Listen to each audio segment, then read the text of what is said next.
Ya, oke. Bismillahirrahmanirrahim.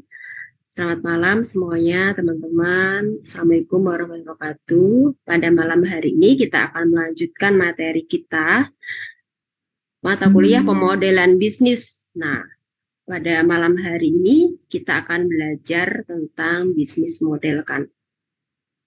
Jadi, sebelum kita masuk ke bisnis model kanvas, ini ada materi tentang unsur proses bisnis. Nah, ini unsur proses bisnis tuh apa saja ya? Ini ya. Jadi ini mengulang materi sebelum UTS ya. Ini mengulang sedikit. Jadi ada beberapa poin yang sama ya, yang sama dengan materi yang lalu ya sebelum UTS. Di sini ada pengertian tentang pemodelan proses bisnis itu apa ya. Jadi pemodelan proses bisnis adalah menggambarkan proses bisnis organisasi ya, tujuannya apa saja dan seterusnya ya. Nah, pada mata kuliah pemodelan bisnis ini kita belajar dua poin di sini ya. Yang pertama ya, sebelum UTS itu kita belajar tentang bisnis proses modeling notation ya. Kemudian pada kesempatan hari ini ya, kita akan belajar tentang bisnis model kanvas. Jadi pemodelan bisnis ada beberapa macam nih ya teman-teman ya. Nomor 1 sampai 5 gitu, bahkan lebih dari ini ya. Dan pada mata kuliah pemodelan bisnis kita hanya belajar dua ini ya, 2 poin ya, bisnis proses modeling notation dan bisnis model kanvas. Yang lainnya tidak dipelajari ya pada pemodelan bisnis, karena pemodelan itu banyak sekali ya pemodelan bisnis ya. Kita hanya mengambil dua ya, mempelajari dua macam saja ya. Nah, kemudian unsur proses bisnis apa saja? Nah, ini ada proses bisnis utama, proses bisnis pendukung, proses bisnis manajerial. Nah, ini sudah kita pelajari ya sebelum UTS, dan ini bahkan materi ini di UTS kan ya, ada dalam UTS gitu ya. Ini sudah jelas ya teman-teman ya. Nah, kemudian karakteristik umum proses bisnis, ada beberapa karakteristik, ada definitif, urutan pelanggan, kemudian ada nilai tambah, keterikatan, kemudian juga ada fungsi silang. Nah, ini untuk penjelasannya teman-teman bisa baca di modul yang sudah saya share ya, teman-teman dibaca ya. Ini karena materinya cukup padat ya, jadi saya singkat-singkat saja. Kemudian manfaat proses bisnis apa saja, nah teman-teman bisa baca. Kemudian tahapan proses bisnis apa saja, ini juga sudah kita pelajari ya sebelum UTS. Kemudian ini ya, ada organisasi. Nah, organisasi itu apa saja ya perannya dalam proses bisnis ya, dan apa saja yang dilakukan dalam suatu organisasi. Ada pemetaan proses bisnis, kemudian proses pengembangan organisasi, perancangan organisasi, penyusunan dokumen dan sebagainya ya. Kemudian sumber daya ya, ini juga sudah kita pelajari ya. Ada sumber daya aset berwujud, tangible atau fisik, kemudian aset tidak berwujud atau intangible atau non fisik ya. Ini teman-teman baca ya di modul ya untuk lebih jelasnya ya. Kemudian ada faktor produksi, ada tanah, tenaga kerja, modal, ada kewirausahaan ya. Kemudian ini tangible product, ini adalah merupakan produk-produk yang memang ini ya secara nyata ya bisa kita lihat atau kita sentuh produknya ya. Nah, ini contohnya, ini produknya. Nah, menjual, bagaimana cara menjual tangible product? Nah, ini ya, tentunya kita juga harus memperhatikan kemasannya dan kualitasnya ya. Nah, contohnya ini ya, contoh singkatnya ya.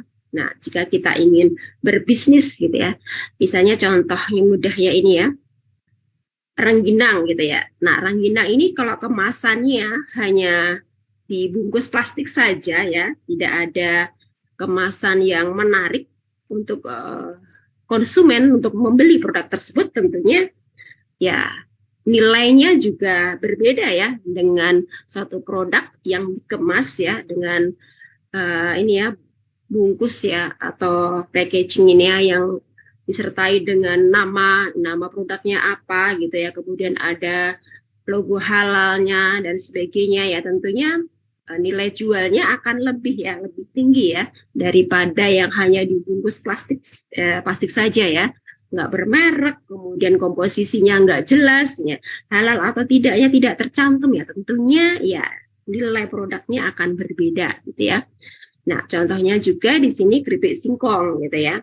Nah, keripik singkong ini yang dijual ala kadarnya gitu ya, di abang-abang gerobak gitu ya, dan dibungkus ya dengan bungkus plastik ya, tanpa adanya merek gitu ya, tidak ada komposisinya, kadaluarsanya kapan, ya tentunya akan berbeda gitu ya nilai jualnya. Mungkin bahannya sama, rasanya sama gitu, tapi kalau dikemas dengan uh, secara sempurna, apik gitu ya, tentunya nilai jualnya akan tinggi ya. Misalnya kalau ini keripik singkong ya, kalau seperempat gitu biasanya misalnya ya 10.000 gitu ya. Ya, kalau dikemas nanti bisa lebih tinggi, bisa 30.000, bisa 50.000 gitu ya. Nah, intinya kita harus pandai-pandai membuat strategi pemasaran. Bagaimana konsumen itu tertarik dengan produk kita, gitu ya. Ini penting sekali ya. Nah, ini contohnya lagi banyak ya teman-teman. Ini nanti saya bagi ya PowerPoint-nya ya, gitu ya. Jadi kalau kita ingin menjual misalnya ini kopi ya, kopi sasetan yang dijual gitu sama abang-abang di pinggir jalan, tentunya harganya akan berbeda gitu ya dengan kopi-kopi yang sudah memiliki brand ya, seperti kopi kenangan, Starbucks dan sebagainya, ya tentunya akan berbeda gitu ya. Mungkin sama gitu ya, jualannya sama kopi tapi dari tempat, kemudian penyajian gitu ya, dan juga cara kita memberikan pelayanan ataupun lokasi atau tempatnya ya, tempat kita bisa menikmati secangkir kopi tersebut gitu ya. Kalau di Starbucks gitu ya mungkin, atau di kafe-kafe gitu, tempatnya nyaman, ber-AC, tentunya harga jualnya atau nilai jual secangkir kopi akan berbeda dengan kopi yang dijual abang-abang gitu ya di pinggir jalan. Itu biasanya kalau abang-abang jualnya 5.000 gitu ya, kalau udah sampai Starbucks bisa 50.000 gitu, kopi kenangan bisa 25.000 gitu ya. Nah, oke teman-teman, ada bisa mencontohkan sedikit tentang produk-produk, perbedaan penjualan produk ya. Kalau dijual tanpa dikemas dengan bagus gitu, ataupun dijual di tempat-tempat yang mana ya tempatnya itu nyaman gitu, ber-AC, kemudian pelayanannya ramah gitu ya, bersih, dan tentunya akan berbeda ya dengan dijual di warteg dan sebagainya, ya itu kan nilai jualnya akan berbeda gitu ya. Ya, kemudian kalau intangible product, nah ini juga nanti terkait ya dengan model ya bisnis model kanvas. Nanti kita menentukan ya kita segmen pasar kita nanti siapa, sasaran pasar atau target kita nanti siapa gitu ya. Intangible product ini produk yang tidak berwujud ya, yang tidak memiliki bentuk fisik. Biasanya ini adalah lebih ke jasa gitu ya, Gojek gitu, tukang potong rambut gitu ya, kemudian salon dan sebagainya, itu jasa ya. Jadi ini tidak berwujud, tapi kita bisa merasakan jasa mereka gitu ya. Abang Gojek yang ramah mengantarkan kita gitu ya, sopan gitu, tentunya akan memiliki poin plus gitu ya. Namun kalau pelayanan mereka tidak bagus, tidak ramah, ya kita kapok ya, nggak mau. Ya. Potong rambut juga bagus gitu ya, potongan rambutnya, kemudian salon gitu ya. Kemudian bagaimana sih kalau kita ingin berbisnis dalam bidang jasa intangible ya, produk ini ya? Tentunya kalau kita ingin memiliki nilai jual yang tinggi nih ya, kita harus menyediakan fasilitas atau tempat yang nyaman ya untuk konsumen kita gitu ya. Jadi abang-abang ini saya contoh ya, abang-abang ojek ya, ojek pangkalan dengan abang-abang yang ojek online, tentunya berbeda ya, image masyarakat juga berbeda. Oh abang kalau ojek online itu lebih bisa dipercaya karena kan terdaftar ya di situ. Kalau ojek anak tarifnya juga pasti, misalnya 20.000, 25.000 gitu ya.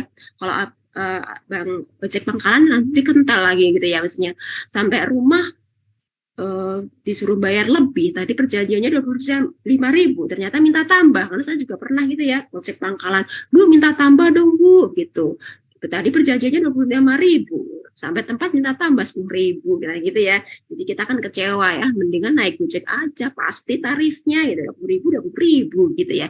Kalau kita mau kasih tambahan ya sukarela kita aja nih bang buat abang gitu ya, jadi nggak dipaksa gitu, lebih enak kan kita bisa memberikan penilaian di situ ya, bintang 3, bintang 4, 5, nah gitu ya. Nah itu jadi kenyamanan ya, kenyamanan pelanggan atau konsumen ya dalam mendapatkan pelayanan jasa gitu. Nah ini juga penting sekali. Nah ini kita harus pelajari lebih detail ya, bagaimana caranya jika kita nanti berbisnis dalam bidang jasa gitu. Apa saja yang harus kita berikan kepada konsumen agar konsumen itu nyaman ya dengan jasa yang kita berikan, dan nanti konsumen itu bisa menjadi pelanggan kita gitu, tidak lari ke tempat yang lain. Nah ini juga penting ya. Kalau kita ini ya, misalnya ini ya, potong rambut gitu ya, nyaman, ber-AC gitu, bersih ruangannya, ya, tentunya senang ya gitu ya. Pelanggan kita ya, nanti kalau rambutnya panjang lagi gitu ya, datang lagi ke salon tersebut gitu ya, potong rambut di situ aja nyaman gitu, bagus pelayanannya, ramah gitu ya, dan sebagainya ya. Ini banyak sekali nih contohnya ya teman-teman. Nah, kemudian ini yang berikutnya tentang pedoman prosedur dan dokumen. Ini juga materi pengantar ya, bisnis model kanvas gitu ya. Nah, di sini ya, sepintas saja ya saya bacakan ya. Pedoman adalah urutan langkah-langkah pekerjaan yang berhubungan dengan apa yang dilakukan, bagaimana cara melakukannya, di mana pekerjaan tersebut dilakukan, dan siapa yang mengerjakannya. Nah, ini adalah pedoman ya. Jadi urutan ya, urutan langkah-langkah ya. Jadi kalau pedoman itu ya, kalau di kantor-kantor atau tempat kerja biasanya ada SPO ya, ya. Jadi SPO ya, dia ada standar ya, standar atau prosedur gitu ya. Bagaimana caranya agar kita melakukan pekerjaan tersebut gitu ya. Ini nanti teman-teman bisa baca sendiri ya. Nah ini bisa juga SOP nih, standar operating procedure. Nah ini ya, jadi suatu petunjuk secara tertulis yang memaparkan mengenai langkah-langkah kerja atau bagaimana cara melaksanakan kegiatan secara rutin. Nah ini ya. Nah kemudian ada juga dokumen. Nah ini apa sih ya?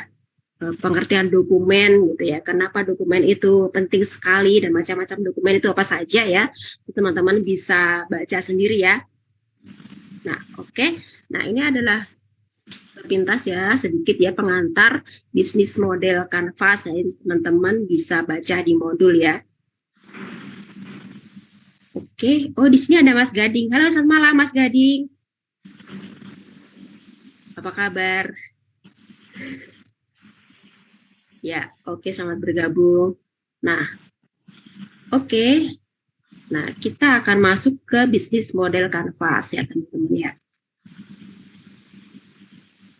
Ya, semoga teman-teman di materi yang lalu ya, materi yang di UTS itu paham ya. Jadi pada saat masuk ke bisnis model kanvas ini ya teman-teman ini sudah tergambar ya tentang pemodelan bisnis ya. Jadi pemodelan bisnis kemarin ya, pertemuan sebelum UTS kita telah belajar bagaimana cara membuat peta proses bisnis, dan teman-teman sudah berhasil membuat tuh ya di UTS ya, teman-teman sudah bisa. Nah, pada pertemuan kali ini setelah UTS ya, kita akan membuat pemodelan bisnis dengan menggunakan bisnis model kanvas. Nah, apa sih bisnis model kanvas itu? Nah, ya, kita akan pelajari pada malam hari ini.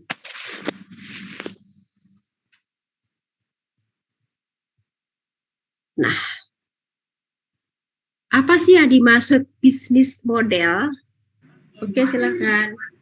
Oke, bisnis model atau model bisnis adalah konsep dasar yang dibuat dalam menjalankan bisnis.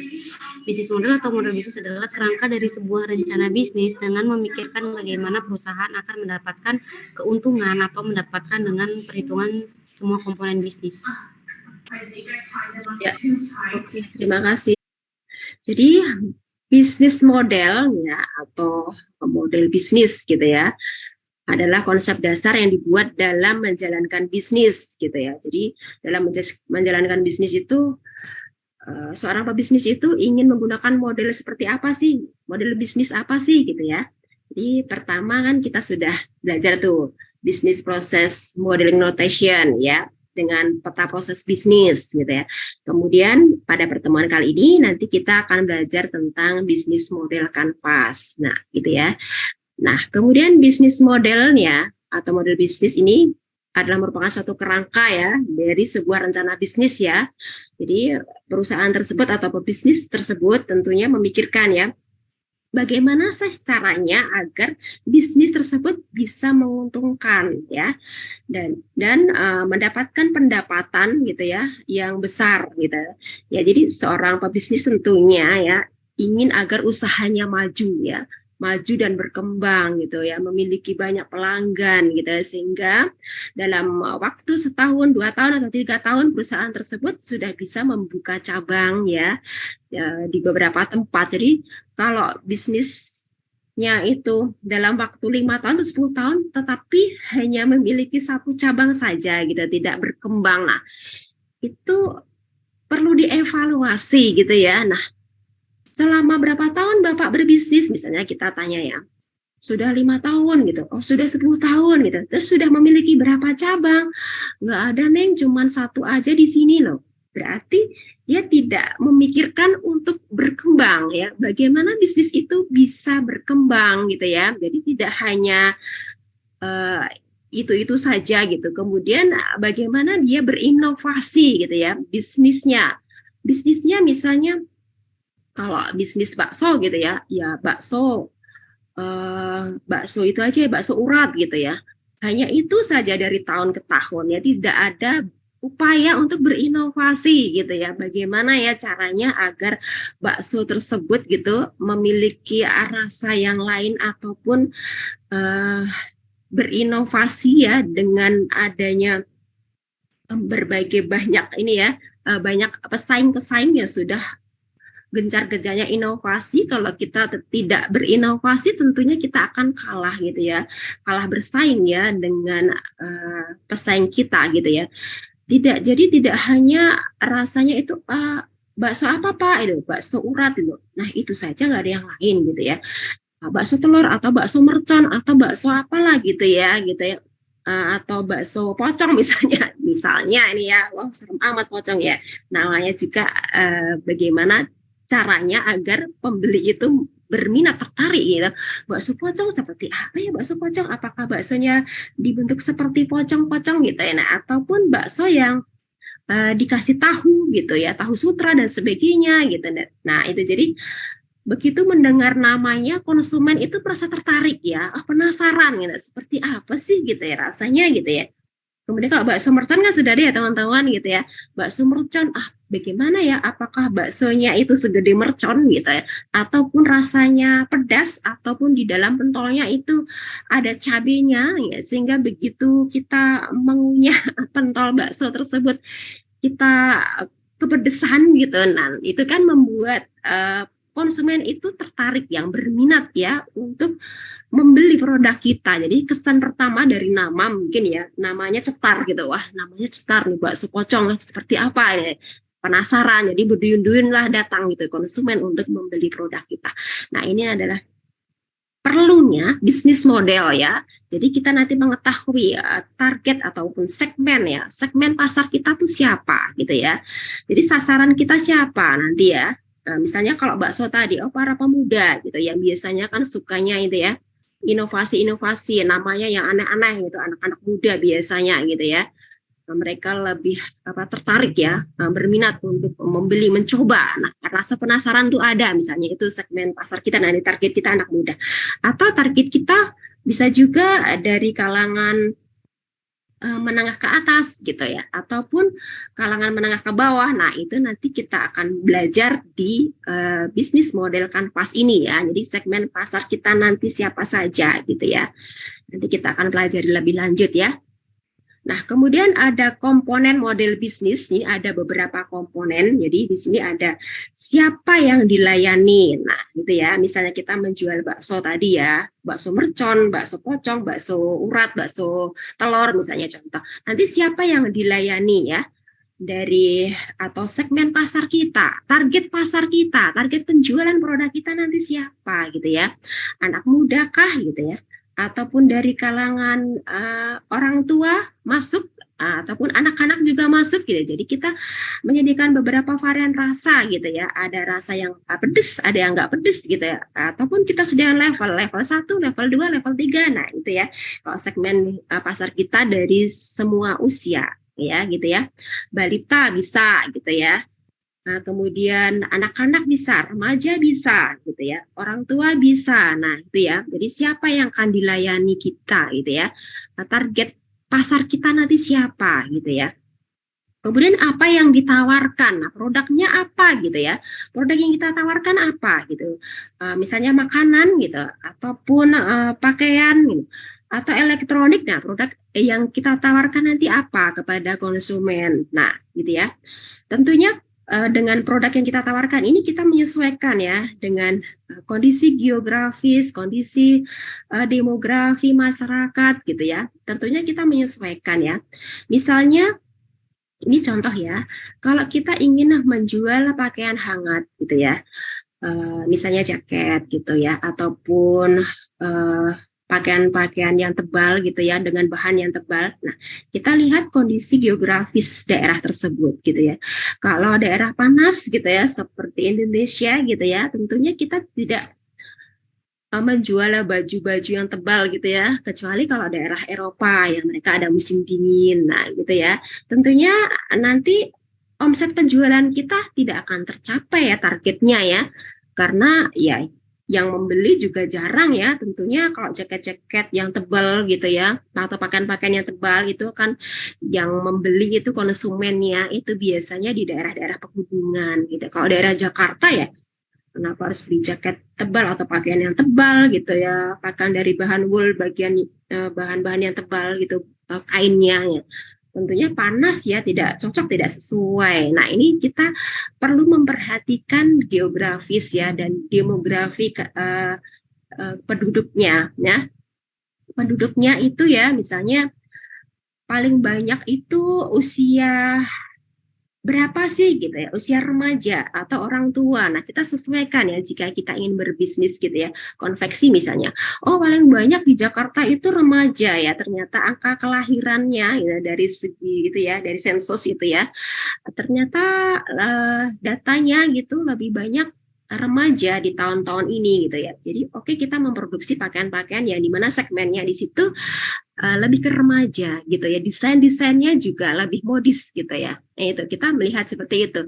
Dan teman-teman juga perhatikan ya dari segi budaya ya, budaya masyarakat di daerah tersebut seperti apa gitu ya. Teman-teman kalau ingin menjual baju, you can see misalnya ya, uh, bisnis ya, berbisnis baju seperti itu misalnya di sana ya, di Timur Tengah gitu ya, dimarahi orang gitu ya, menjual baju seperti itu gitu ya. Itu karena baju-baju di sana lebih ke baju gamis, baju-baju muslim yang kita sesuaikan juga ya dengan budaya masyarakat setempat. Misalnya kalau kita ingin menjual ya daging ya, daging sapi. Nah, di daerah Bali gitu, di daerah India yang mana dari sisi agama mereka itu melarang untuk memakan daging sapi, jangan jualan di sana daging sapi ya, nanti bisa didemo orang. Nah, itu kita perlu juga ya, apa yang produk yang kita tawarkan, kita perlu juga melihat kondisi dari geografis ya, demografi, budaya masyarakat itu perlu kita pelajari ya sebelum kita menentukan produk apa yang akan kita tawarkan, produk apa yang akan kita jual. Nah, untuk berikutnya, komponen model bisnis yang lain yaitu bagaimana cara menghasilkan produk. Nah, misalnya kita ingin menghasilkan tadi ya, memproduksi tadi ya bakso, kemudian pakaian. Nah, bagaimana caranya sih menghasilkan produk tersebut ya? Kalau kita ingin jualan bakso ya, kita harus tahu bagaimana cara mengolahnya bakso tersebut, gitu ya. Mungkin bakso sapi ya, baksonya digiling dulu, kemudian kita adoni pakai tepung dan sebagainya, kemudian kita bulat-bulatin ya, kemudian direbus dulu itu bulatan baksonya. Nah, kemudian dikasih bumbu. Nah, kita tahu bagaimana cara menghasilkan produknya gitu ya. Kemudian kalau pakaian tadi ya, kita tahu bagaimana caranya ya menjahitnya seperti apa, proses produksinya ya, dari memotong bahan gitu, kita mal dulu ya polanya, memotong bahannya, kemudian menjahitnya, kemudian jenis bahannya gitu ya. Kalau di daerah panas bahannya seperti apa, kalau di daerah dingin ya, misalnya target kita penjualannya nanti di daerah dingin ya, di daerah pegunungan gitu ya, bahannya yang agak tebal. Nah, kalau daerah panas gitu ya, bahannya agak tipis, nah itu bahannya apa gitu. Nah, kita harus tahu ya bagaimana cara menghasilkan produk dan di mana kita membeli bahan bakunya. Ini bahan baku yang murah di mana sih kita bisa memperolehnya. Nah, itu kita harus tahu ya bagaimana cara menghasilkan produk ya. Kemudian kita harus mengetahui bagaimana menghasilkan uang atau laba. Nah, ini juga penting ya komponen model bisnis ya. Ini terkait dari bisnis model kanvas nanti ya.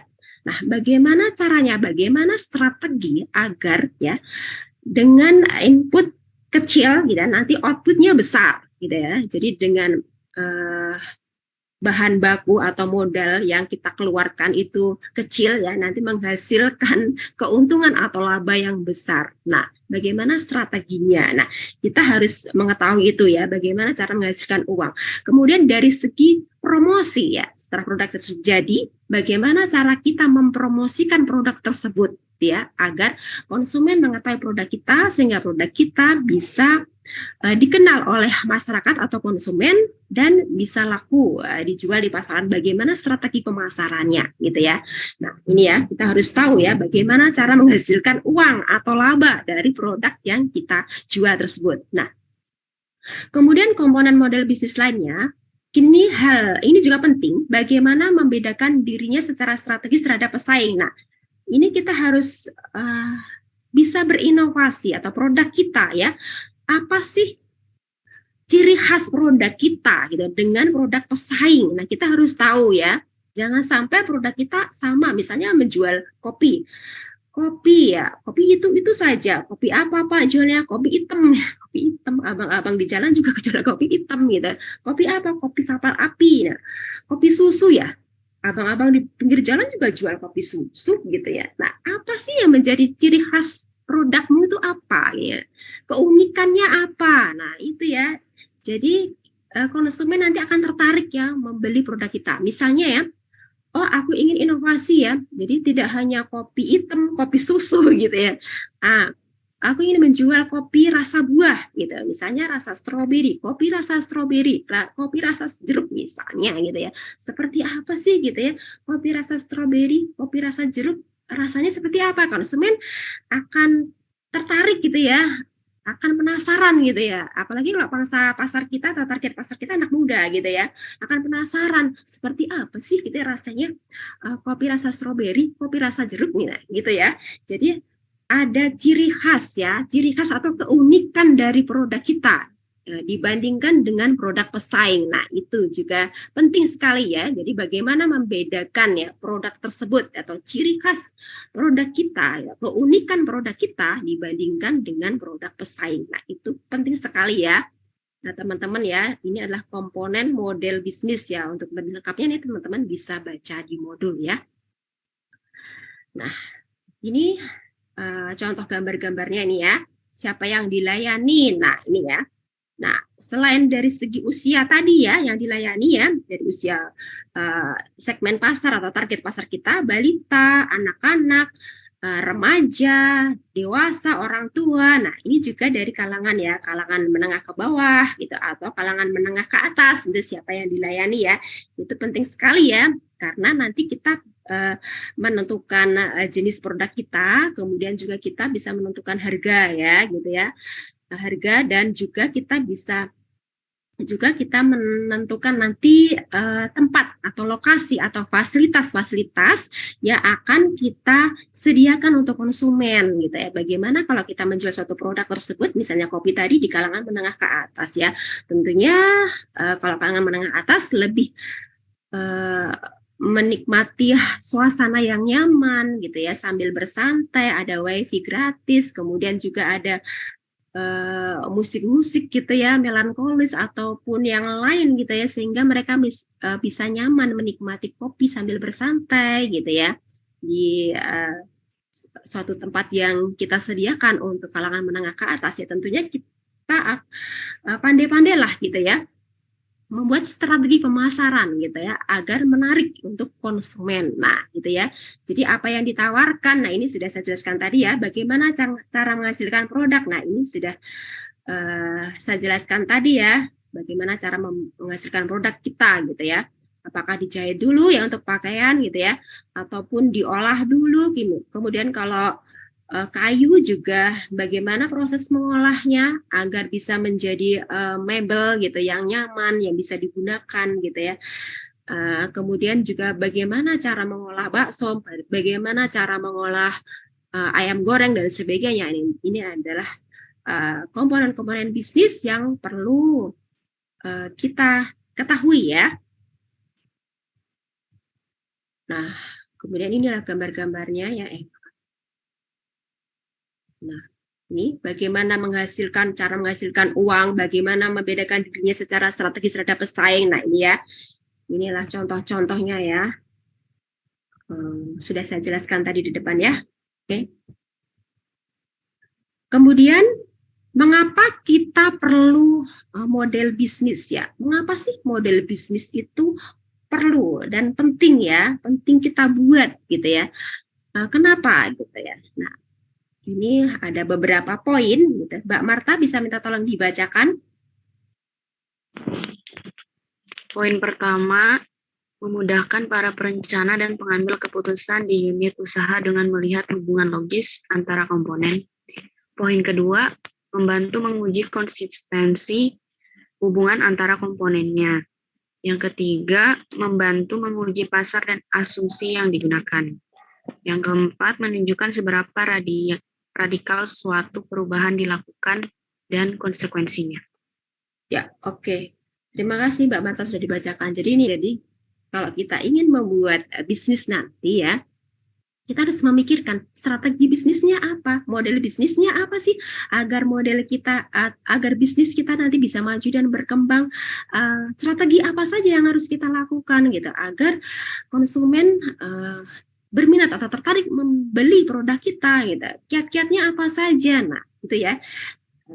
Ini penting sekali ya kita buat ya sebelum kita memutuskan untuk berbisnis. Nah, mengapa sih kita perlu membuat model bisnis ya? Jadi untuk memudahkan para perencana dan pengambil keputusan di unit usaha dengan melihat hubungan logis antar komponen. Nah, ini sangat penting sekali ya. Jadi nanti kita petakan dulu nih ya. Jadi dari segi tadi ya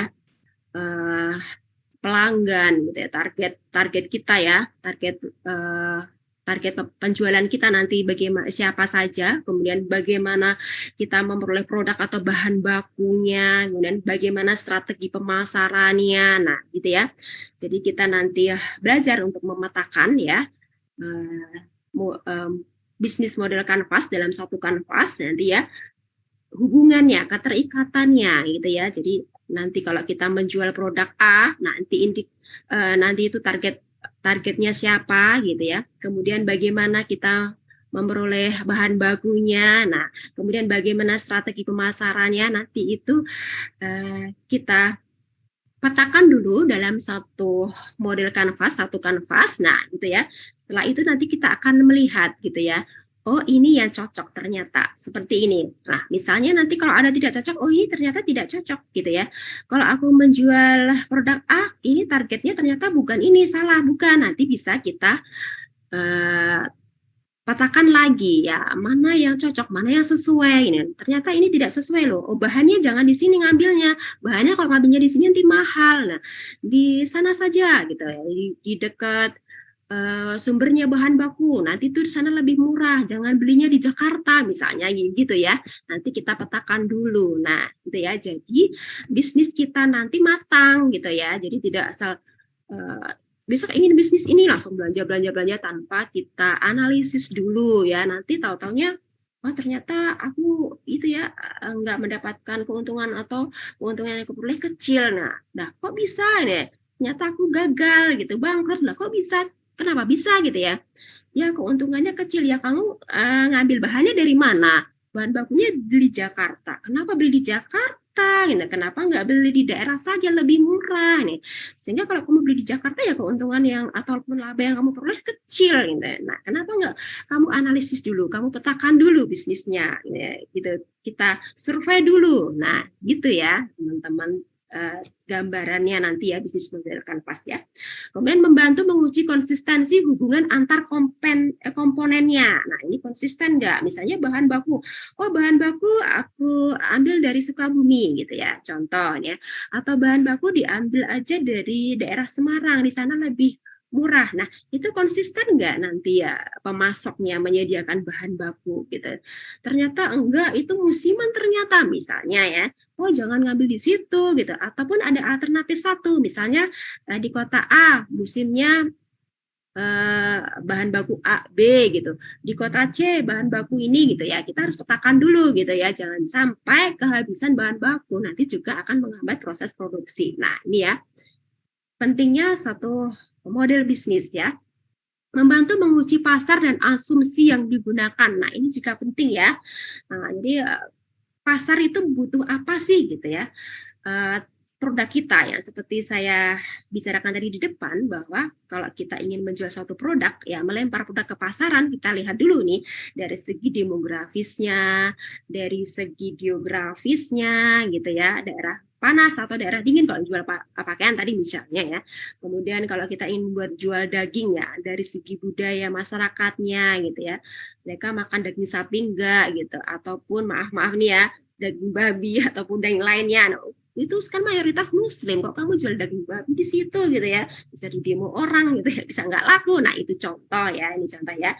Jadi kita harus mengetahui kondisi pasar kita dan asumsi yang digunakan ya, apa sih yang konsumen inginkan di daerah tersebut gitu ya, sasaran pasar apa sih yang diinginkan pasar gitu ya di saat itu. Ataupun kalau musiman gitu ya, misalnya ya, sebentar lagi kan ini Idul Adha nih ya, kita lihat pangsa pasarnya. Wah, pangsa pasar jualan daging kurban binatang kurban, hewan kurban ini laris nih gitu ya, jualan kambing, jualan sapi ya untuk Idul Adha ini. Wah, dia diambillah kesempatan gitu. Wah, kita lihat kondisi pasar, oh lagi rame nih, nah, terus jualan lah itu misalnya contoh nih pedagang musiman gitu ya, contohnya kita ambil kesempatan gitu ya, kita lihat pasar gitu ya. Kalau misalnya saat lebaran gitu ya, oh pasarnya ini kue-kue lebaran ini laris gitu ya, udah gitu ya, kita jualan itu kue-kue lebaran dan pakaian-pakaian yang busana muslim. Nah, kita gitu ya, kita lihat dulu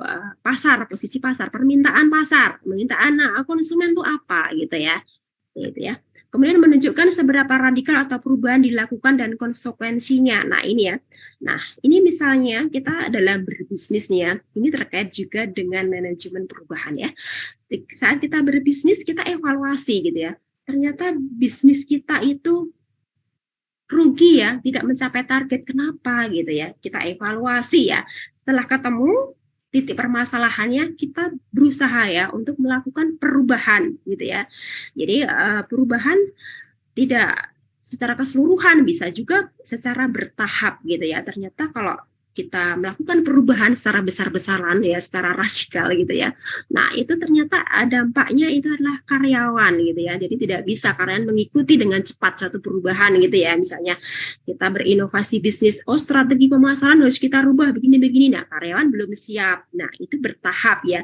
Misalnya karyawan belum siap ya, kita kirim karyawan dulu mengikuti pelatihan gitu ya, ataupun diklat gitu ya, atau training ya, sehingga jika pada waktu kita menetapkan suatu perubahan tersebut karyawan sudah siap gitu ya. Jadi bisa juga perubahan tersebut dilakukan secara perlahan-lahan gitu ya.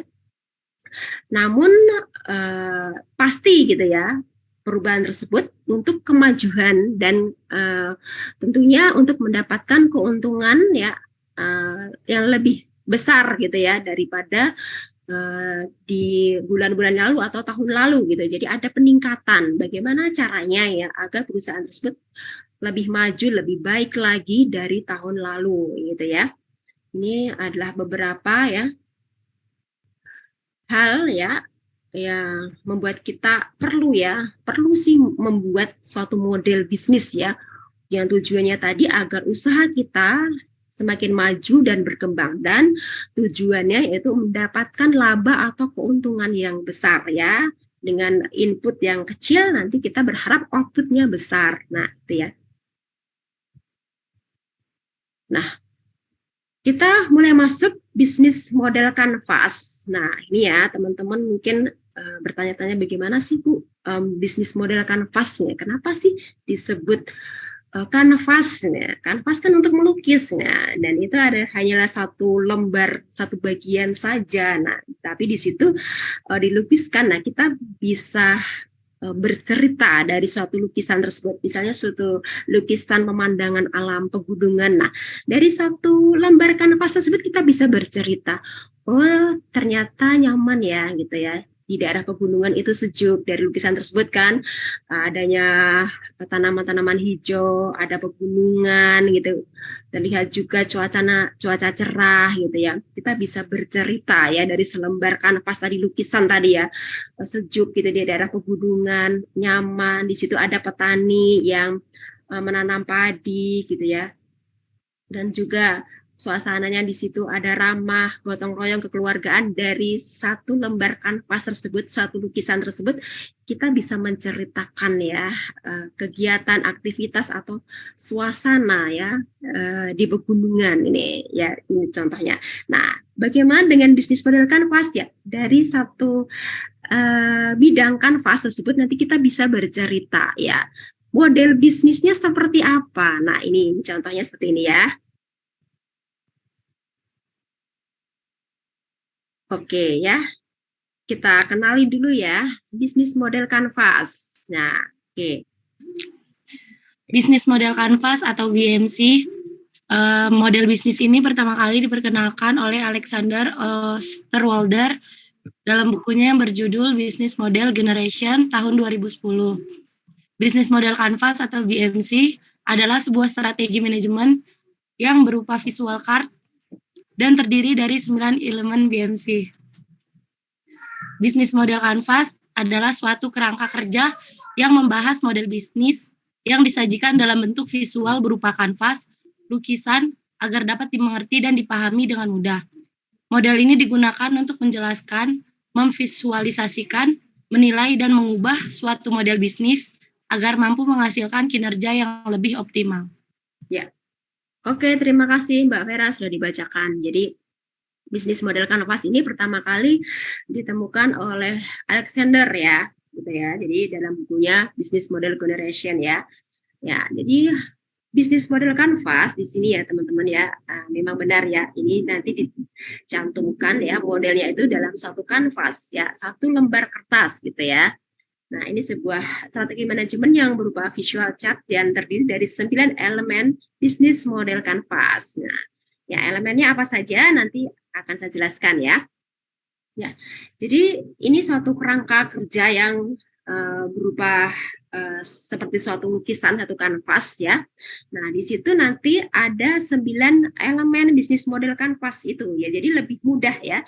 Hanya dalam satu bidang ya, satu bidang ini ya, kanvas gitu ya. Nah, kita bisa masukkan di situ 9 elemen bisnis model kanvas gitu. Jadi lebih ringkas gitu ya. Ya, di sini model ini digunakan untuk menjelaskan, memvisualisasikan ya, menilai dan mengubah satu model bisnis ya, agar mampu menghasilkan kinerja yang optimal gitu ya. Jadi hanya kita masukkan ya poin-poinnya, 9 elemen tersebut hanya dalam satu bidang ya. Jadi seperti kanvas tadi, seperti yang saya katakan tadi ya, seperti orang melukis gitu ya. Kalau lukis kan melukis pemandangan, melukis orang ya, melukis satu bentuk gitu ya. Tapi ini adalah satu elemen ya, 9 elemen model bisnis. Nanti kita masukkan dalam satu kanvas gitu, satu bidang ya, ataupun satu lembar gitu ya. Nah, bagaimana cara membuatnya? Ya, nanti saya kasih tahu bagaimana cara membuatnya ya. Nah, tujuan membuat bisnis model kanvas ya, di sini tujuannya adalah untuk mempersingkat penulisan perencanaan bisnis ya, serta mampu meminimalisir ya kesalahan dan risiko saat eksekusi bisnis. Nah, ini ya.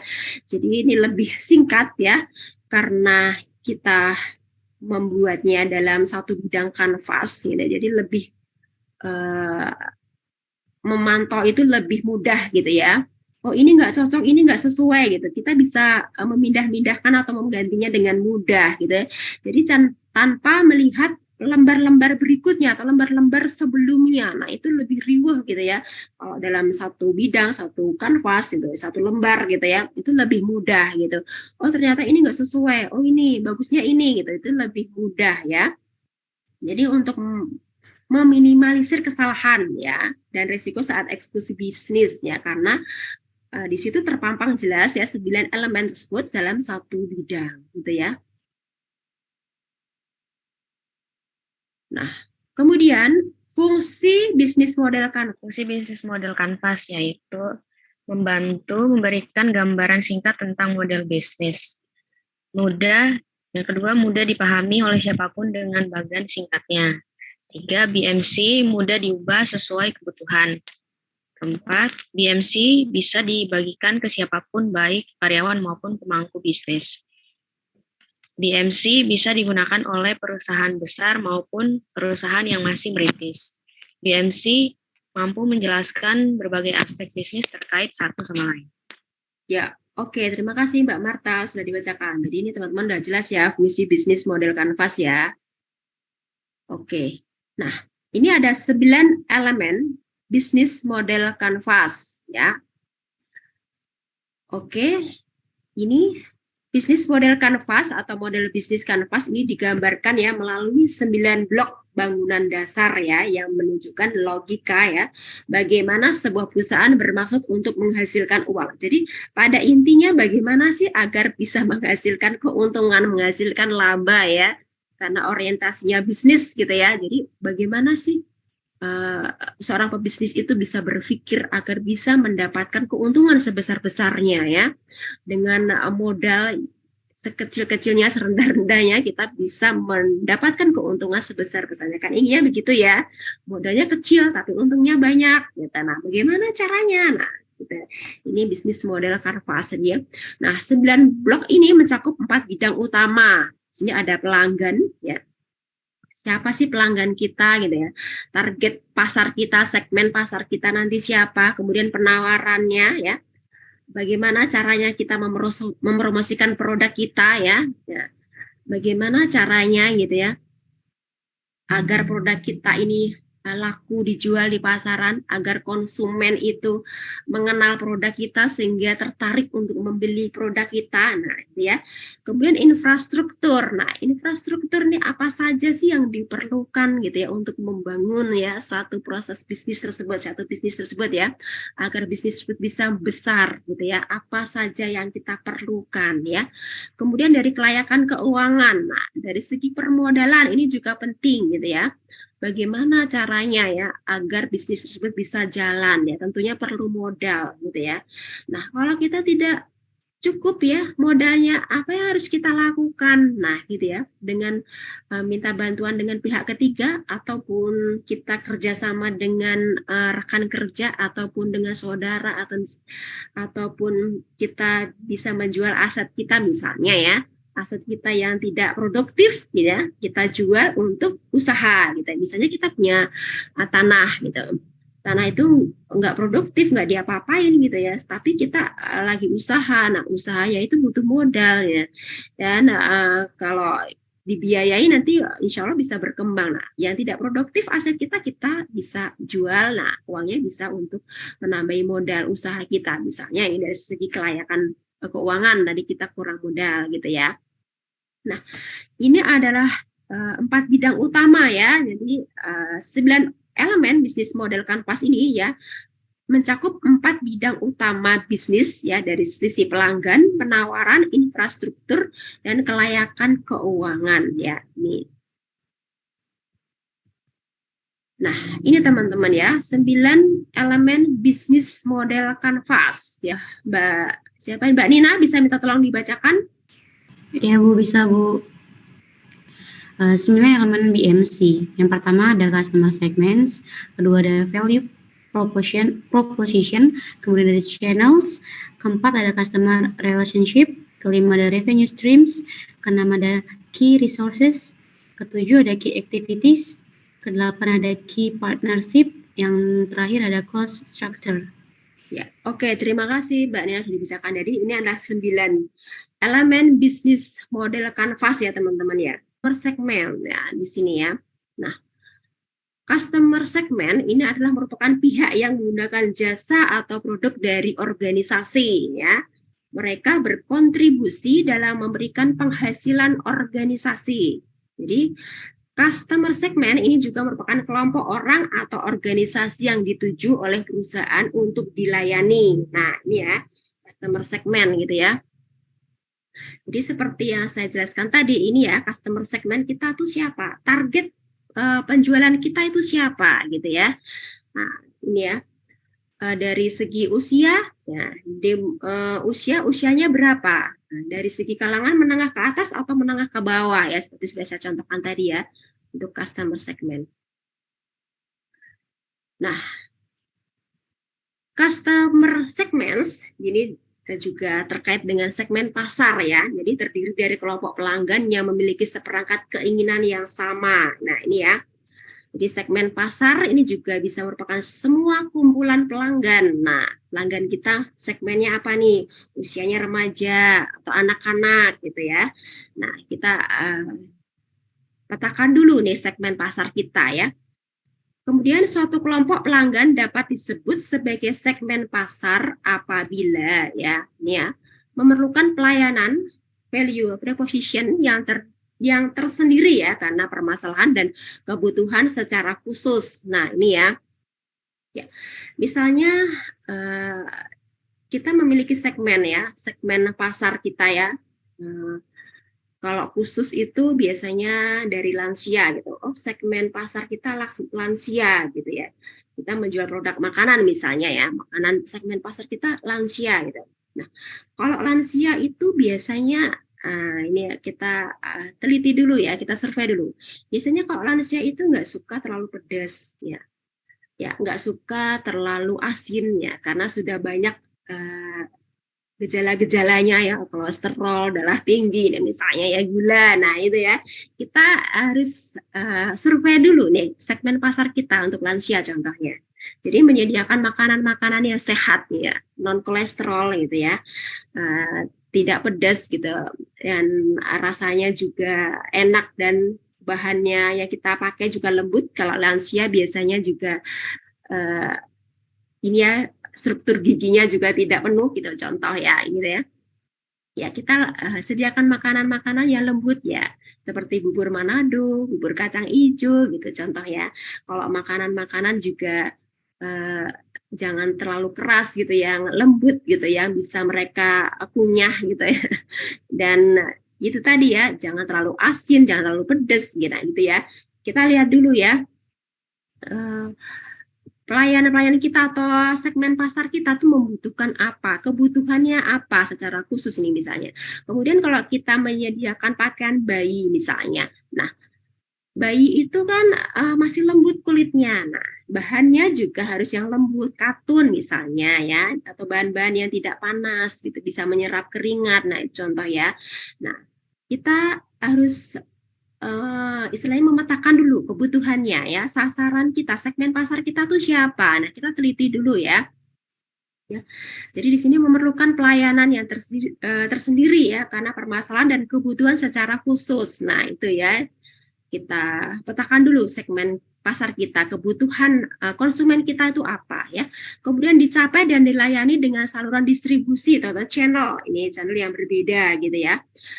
Misalnya tadi untuk makanan ya, untuk produk-produk makanan gitu ya, tentunya kita channelnya untuk pengiriman barang gitu ya, sampai ke konsumen ya, tentunya juga perlu yang proses yang cepat ya, channelnya gitu ya, bagaimana produk tersebut bisa cepat sampai ke tangan konsumen gitu, sehingga tidak memakan waktu lama ya, karena makanan tersebut bisa dinikmati fresh, hangat gitu ya.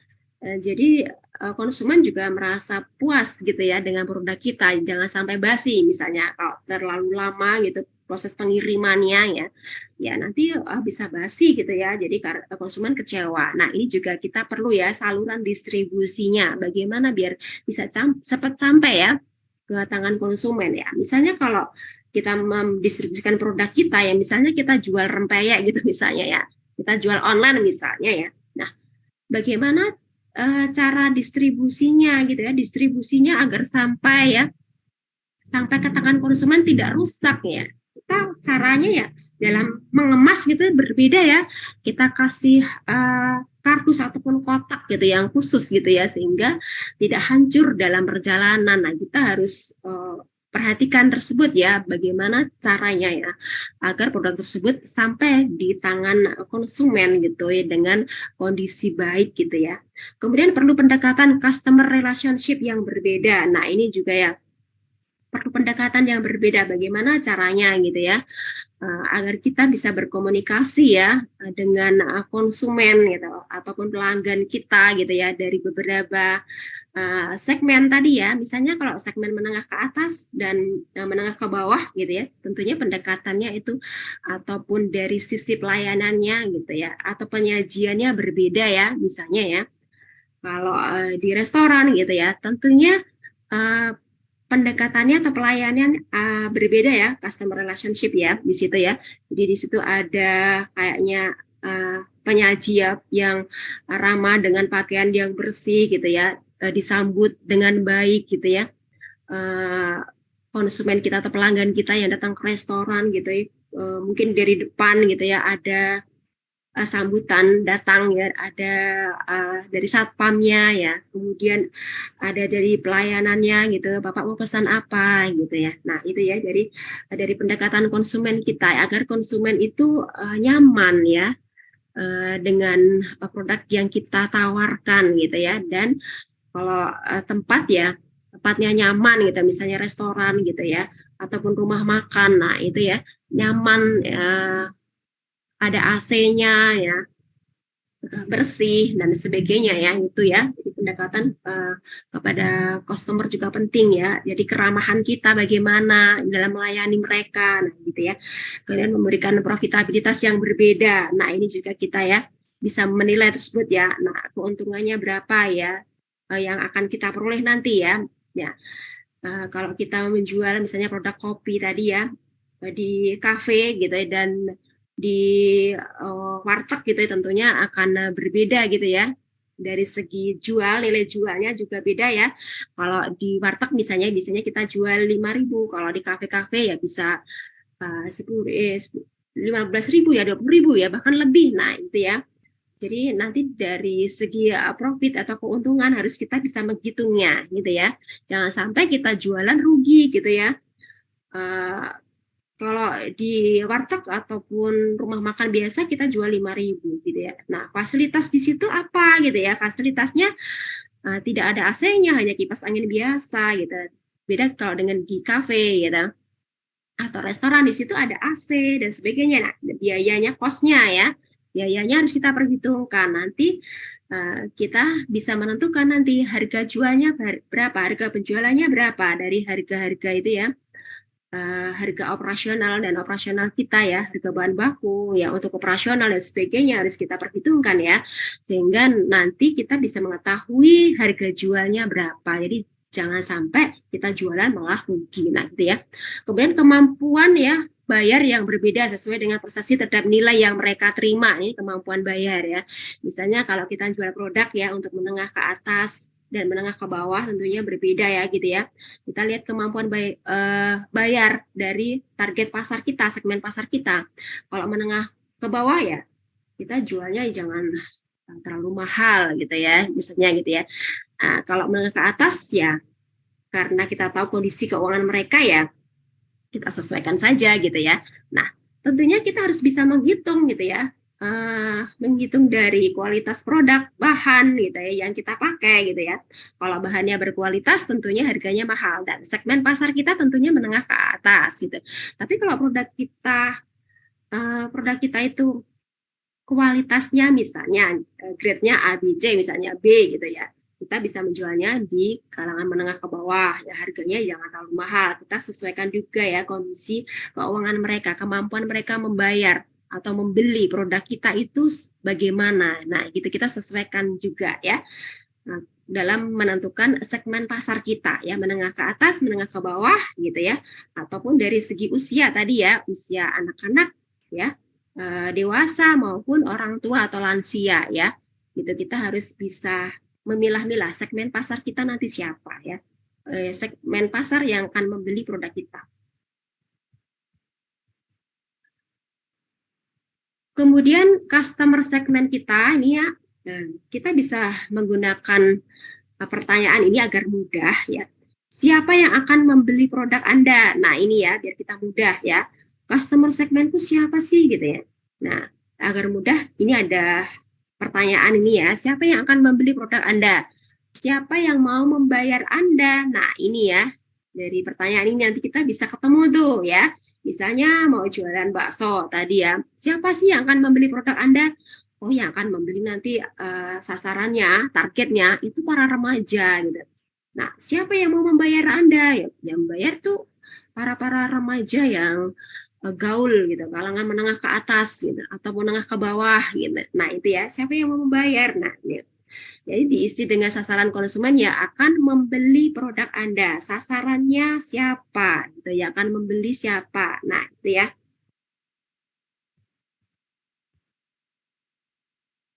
Nah, ini ada contohnya, contoh customer segment. Nah, ini contohnya ya, bisnis coffee shop ya.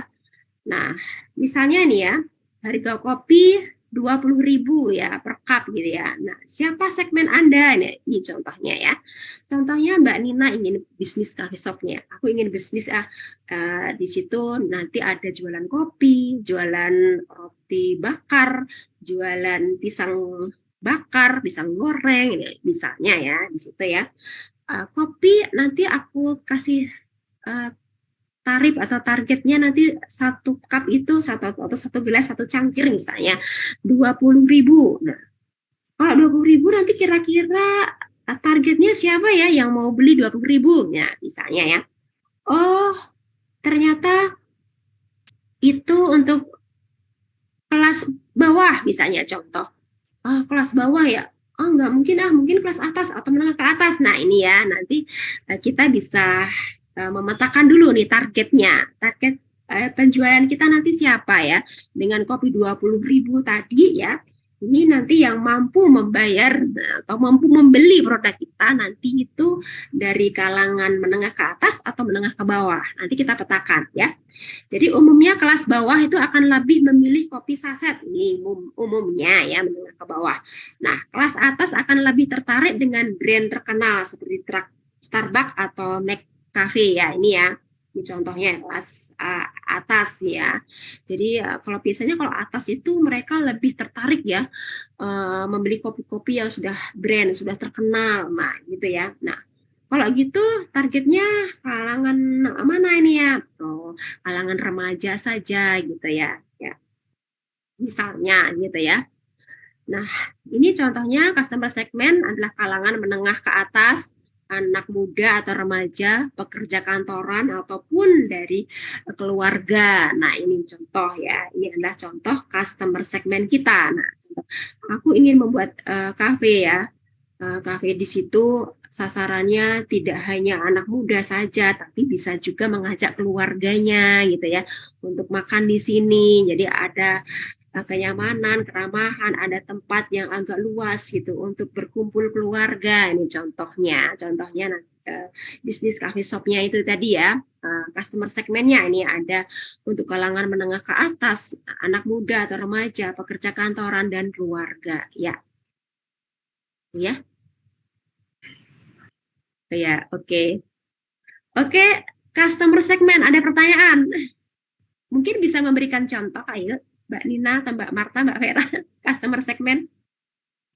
Mbak Nina, Mbak Marta, Mbak Vera, kira-kira kalau ingin punya bisnis ya, bisnis apa ini kira-kira? Bisnis pakaian jadi, bisnis atau bisnis tas, jual beli tas, sepatu. Mungkin bisa di bisnis segmen di fashion kali ya Bu ya. Fashion, ya oke. Ya, kira-kira kalau bisnis fashion, Mbak nanti customer segmennya, Mbak targetnya apa nih?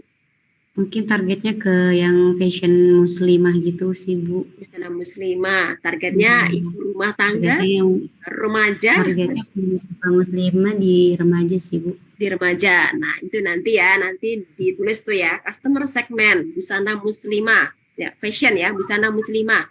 Customer segmennya remaja, gitu. Remaja putra atau putri nih? Nah, Putri Bu. putri, remaja putri. Ya. Kemudian ibu rumah tangga, contoh ini ya. Soalnya nanti pada saat ujian akhir semester saya minta nih membuat ini ya, analisis ya model bisnis menggunakan bisnis model kanvas dari usaha sendiri, rencana usaha sendiri. Jangan perusahaan tempat Mbak Nina magang atau perusahaan-perusahaan yang tempat bekerja ya, tapi usaha untuk membuat rencana bisnis sendiri. Itu ya. Misalnya nanti aku ingin membuka bisnis. Nah, apa sih yang aku lakukan nanti, customer segmenku apa saja, siapa saja target pasarku, nanti teman-teman sudah mulai tergambar tuh. Nah, saat nanti teman-teman punya modal, nanti sudah bisa tuh membuka bisnis ya, karena sudah dipetakan dulu ya di ini ya dengan menggunakan bisnis model kanvas ya. Oke Mbak Marta, kalau Mbak Marta pengen bisnis apa? Coffee shop aja sih Bu, lanjut yang kemarin. Besok ya, oke. Targetnya target atau segmen pasarnya. Halo Mbak Marta. Ya Bu, paling kelas menengah sih Bu, mahasiswa gitu. Selain itu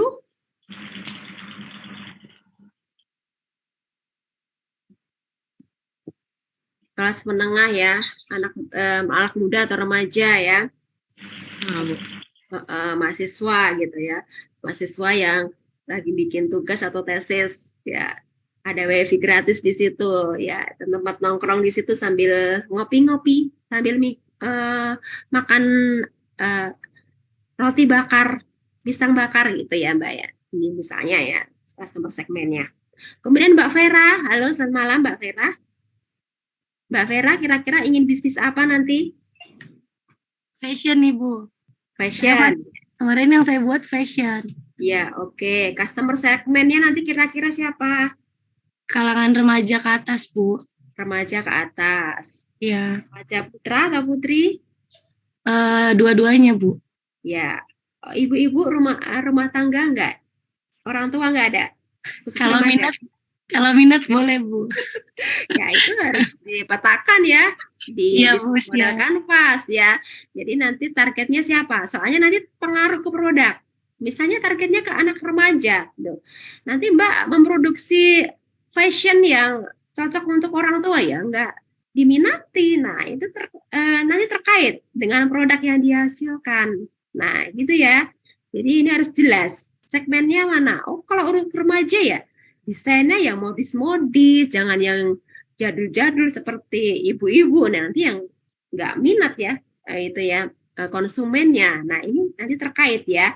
Jadi customer segmen dulu ini kita tentukan. Setelah itu nanti kita berusaha mengeluarkan produk. Produknya apa ini ya? Yang cocok untuk konsumen kita, untuk target pasaran kita. Nah, gitu ya. Oke, sudah paham ya teman-teman. Jadi pada saat UAS nanti bisa ya buatnya ya. Oke, kemudian value proposition ya.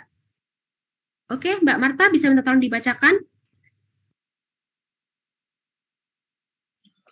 Value proposition. Value proposition atau proporsi nilai berisi tentang nilai tambah yang akan membuat bisnis Anda terlihat menarik dan berbeda dengan bisnis lainnya. Ini juga, Ibu? Iya. Ada 3, yaitu keunikan yang menentukan mengapa produk atau jasa tersebut pantas dipilih oleh pelanggan. Keunikan harus menonjol dari pesaing. memecahkan masalah pelanggan, dan memenuhi keinginan pelanggan.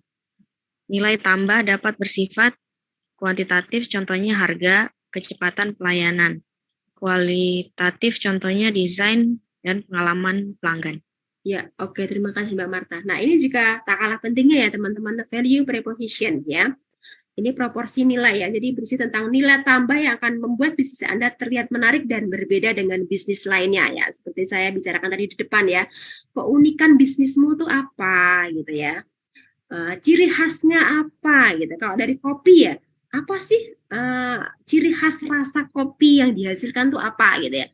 Kalau rasanya sama seperti yang lain nggak ada bedanya, sama aja gitu ya.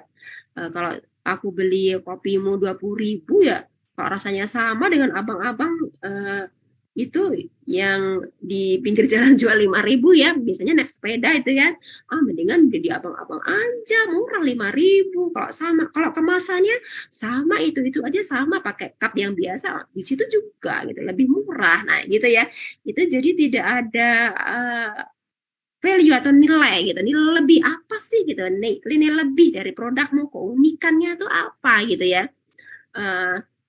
Kita harus bisa menonjolkan itu nilai lebih, keunikan dari produk kita gitu, lain daripada yang lain. Misalnya kok kopi, ya kopiku beda loh gitu, rasanya lebih harum, asli loh, kopi asli gitu. Nah 100% asli.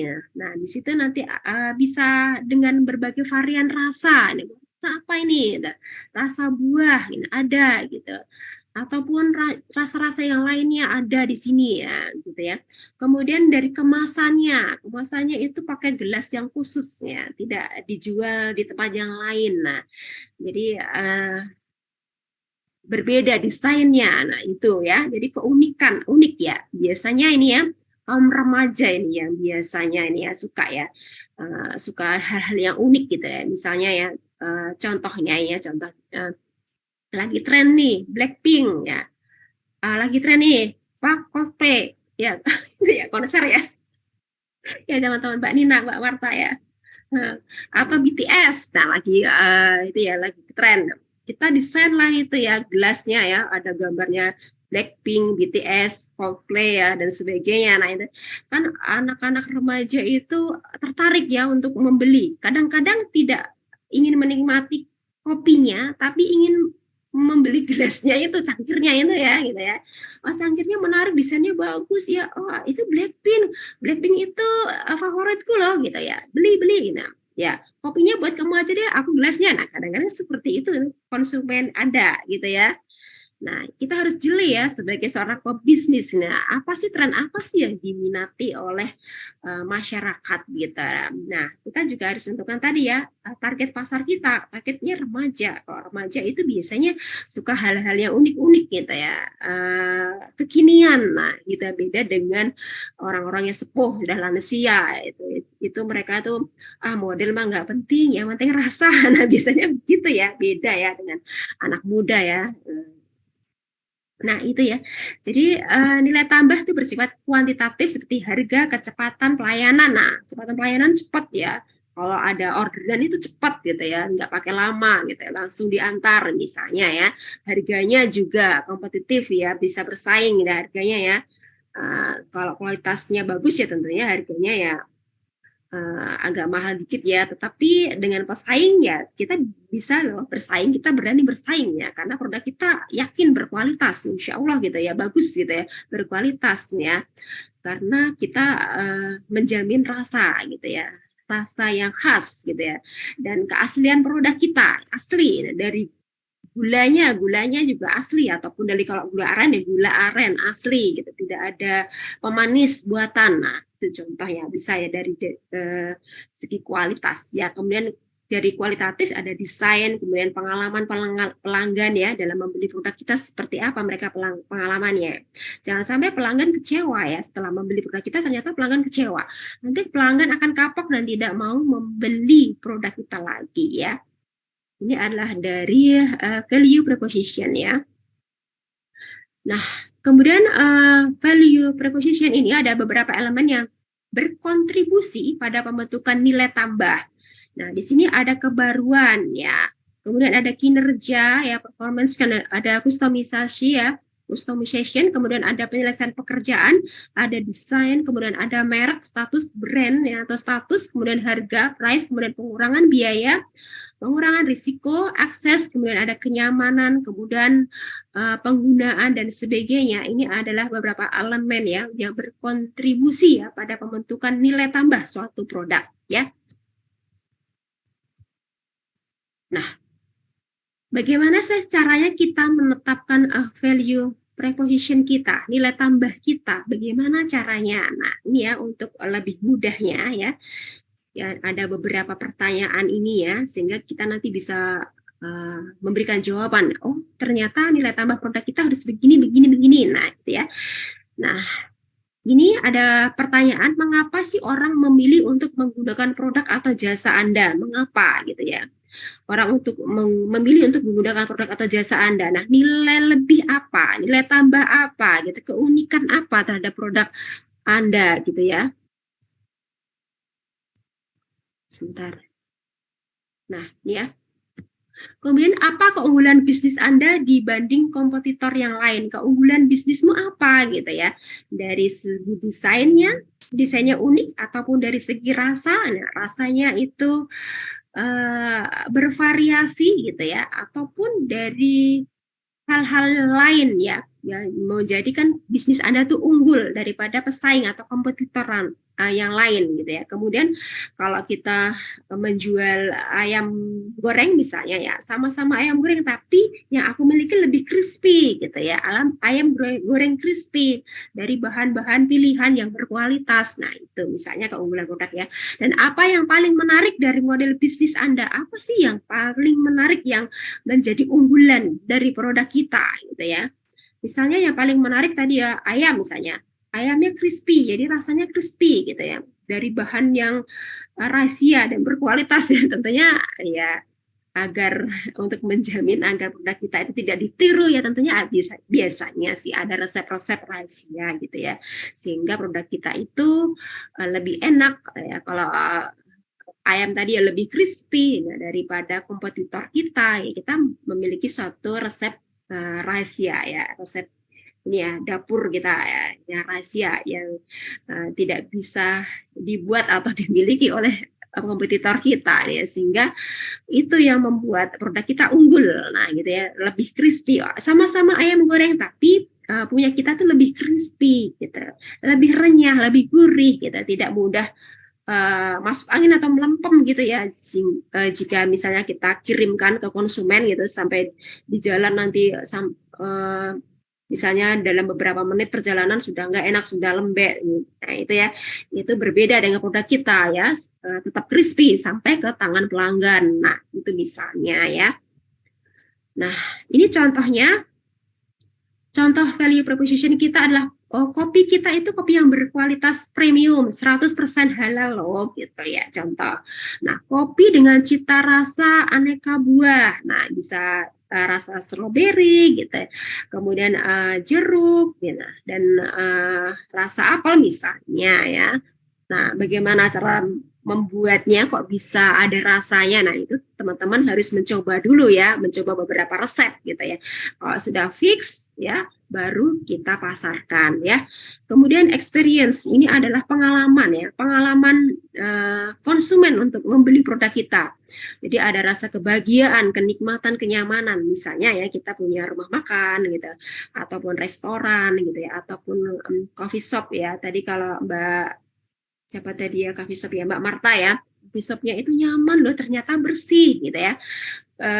Nilai tambahnya atau value proposition-nya itu kalau datang ke sana itu senyumnya itu loh gitu ya, pelayanannya, senyum petugasnya gitu ya, senyumnya manis sekali gitu, ramah gitu ya, dan ruangannya itu bersih, ber-AC gitu, dan pelayanannya di situ bagus, cepat dilayani. Nah, gitu. Jika ada keluhan juga cepat direspon sehingga kita puas ya, senang. Kalau kita ngajak ke sana bersama keluarga juga kita merasa nyaman, ada tempat bermainnya untuk anak-anak dan sebagainya. Jadi ini experience, jadi pengalaman ya, pengalaman yang dirasakan oleh konsumen pada saat membeli produk kita ya, pada saat membeli ataupun setelah membeli produk kita. Nah, itu ya, jika karyawan merasa puas tentunya maksudnya pelanggan merasa puas dengan produk kita, tentunya pelanggan itu akan kembali ya membeli produk kita dan nanti akan merekomendasikan ke teman-temannya, ke rekan kerjanya gitu. Oh, beli di sana loh, coffee shopnya Mbak Marta, di sana nyaman loh, bagus pelayanannya, produknya juga berkualitas, rasanya enak kopinya, cita rasanya beda dengan coffee shop yang lain. Nah, itu ya. Jadi experience, pengalaman ya, pengalaman pelanggan membeli produk kita itu penting ya. Nanti mereka akan puas dengan produk kita, kemudian akan merekomendasikan produk kita kepada rekan kerjanya, teman-teman ataupun keluarganya ya, untuk pergi ataupun datang ya ke coffee shop kita atau membeli produk kita ya, gitu ya. Ini dari segi value proposition ya. Oke, mungkin dua elemen ini ya yang saya sampaikan untuk channel dan sebagainya, itu akan saya sampaikan minggu depan ya. Kita customer segment dulu ya, belajar elemen customer segment dan value proposition dulu ya. Untuk channel ini ada channel, kemudian ada customer relationship dan sebagainya, nanti kita akan pelajari di pertemuan berikutnya ya. Karena ini sudah malam ya teman-teman ya. Oke, sampai di sini ada pertanyaan? Mbak Marta, Mbak Nina, Mbak Vera? Sudah jelas, Bu. Oke, sudah jelas ya. Oke ya. Jadi, oke, nanti teman-teman nanti persiapkan ya untuk ujian akhir semesternya. Nanti teman-teman membuat bisnis model Canvas. Dipersiapkan ya, kira-kira nanti rencana bisnisku apa gitu ya. Ya, oke ya teman-teman. ya Bu. Oke, karena sudah larut malam dan tidak ada pertanyaan ya teman-teman ya, kita akhiri dulu kuliah kita pada malam hari ini. Jadi jika ada kekurangan saya mohon maaf yang besar-besarnya. Bila taufiq wal hidayah, wassalamualaikum warahmatullahi wabarakatuh. Selamat malam, sampai jumpa minggu. Terima kasih semuanya. Terima kasih Bu. Selamat malam.